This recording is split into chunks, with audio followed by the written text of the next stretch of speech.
Hello everyone, it's Reyna and today's topic is going to be a very interesting one. We're going to be talking about conditionals. So, without wasting any more time, let's get into it.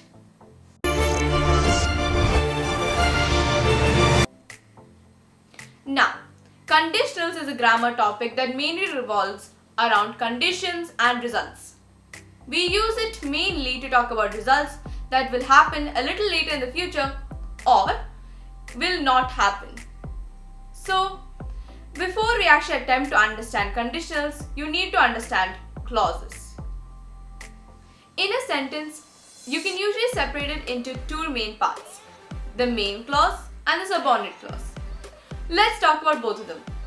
The main clause is also known as the independent clause because it can stand on its own and make complete sense.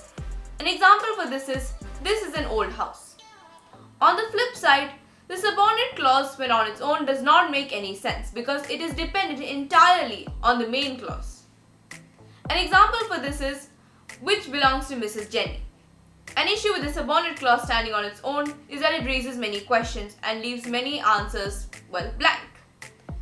One way to find out which is the subordinate clause is to look for the connector or the conjunction that is holding the sentences together. Now, in our case, which is conditionals, this connector just so happens to be the word if. There are four different types of conditionals.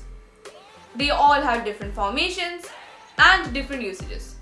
They are in order: the zero conditional, the first conditional, the second conditional, and the third conditional. This is how I'm going to tell you the formation for all of these conditionals. Because the conditionals are based on clauses and verbs, I will tell you which verb goes in which clause, whether it goes in the main clause or in the subordinate clause, which I'll also be referring to as the if clause. So let's begin with the very first one, the zero conditional. The zero conditional is a conditional that is used to talk about general truths or universal truths, things that we know are complete truth.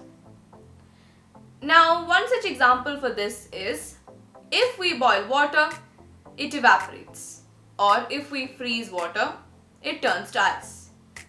Now, how do we form it? Well, very simple, and actually one of the most simplest in the entire set. In both the main clause and in the if clause, you use present simple. Now let's talk about the first conditional. The first conditional is used to talk about something that is bound to happen. Now this is different from general or universal truths because general and universal truths are something that are literally set in stone.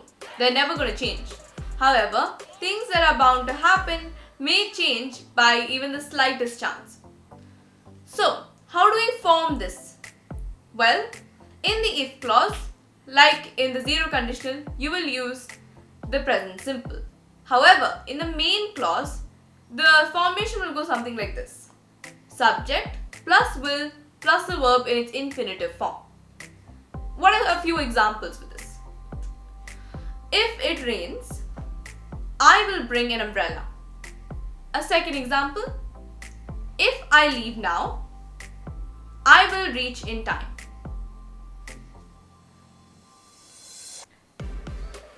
Now let's talk about the second conditional. The second conditional is also known as a hypothetical conditional because of this very reason.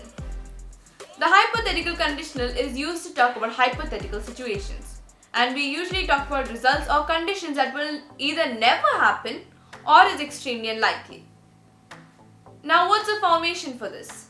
Well, in the if clause, we will use the past simple. And in the main clause, the formation will go something like this: the subject plus would plus the verb in its infinitive form. What are a few examples? Well, here's the first one. If I won the lottery, I would buy a yacht. A second example: if I had wings, I would fly across the entire world. The final conditional is the third conditional. Now the usage of this conditional is a little complicated, so here's a situation to help you understand it a bit better. Say a girl went to write an examination but hadn't studied the night before. So she ended up failing her examination. Now later, at a later date when she's talking about it, she feels that if the condition had been a bit different, if she had studied the night before, then she would have passed her examination. But you can't change it anymore, can you? It's in the past and so it's fixed. So, when we're talking about something that could have happened had the circumstances or conditions been different, then we use the third conditional. How do we form it? Well, in the if clause, we have the past perfect as the verb tense, and the main clause will look something like this. Subject plus would have plus the verb in its V3 or past participle form. Now, here are a few examples. Based on the situation I gave you before, the sentence there would be, if she had studied, she would have passed. Another example, if I had woken up early, I would not have been late to my meeting.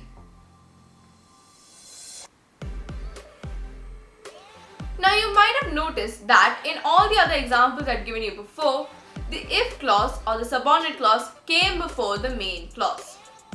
This is not a syntax. This is not fixed. You can always put either clause in the beginning of the sentence. But there's only one rule you must follow. And that is, if the subordinate clause comes before the main clause, then you have to separate the two clauses using a comma. On the flip side, if you put the main clause before the subordinate clause, there has to be no such marker. Now let's have a review.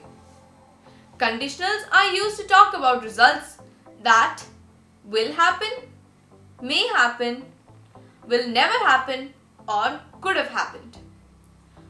There are 4 different types of conditionals. The zero conditional, which is used to talk about general truths or universal truths. The first conditional, which is used to talk about something that's bound to happen. The second conditional, which is used to talk about a hypothetical situation.